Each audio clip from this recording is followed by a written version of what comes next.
Notice how we have finally gotten to the stage now in this 4-year cycle. We are now going to start to have to target that 4-year cycle low decline. Now, again, it doesn't mean we can't have a new high. It doesn't mean the cycle's broken if we extend a little bit later than typical for this asset class. It simply means we'll be slightly more right translated before then heading for that 4-year cycle low. As I said a million times already, but it is important, the only non-negotiable part of cycle theory is the major lows, okay? That's the one thing that is the highest probability across all asset classes and all markets and all metrics.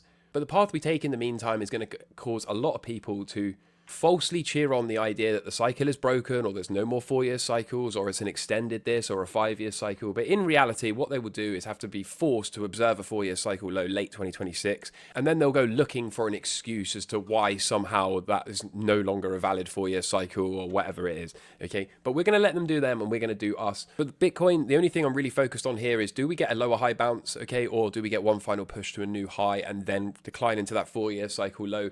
My thoughts are, if I'm right about the stock market has got that final push, then Bitcoin is going to get at least some relief to 100k or so more. And perhaps if the distribution type sneaky rollover is going to occur for the stocks here, then for Bitcoin it's going to look a lot more lackluster, maybe like this, okay? But in either case, we'll look to sell trendline breaks, okay, and exit as we then head to reallocate for those 4-year cycle lows, whilst the rest of the world is confused about whether or not the 4-year cycle is over or dead, or it's a 5-year cycle, or whatever their silly narrative is.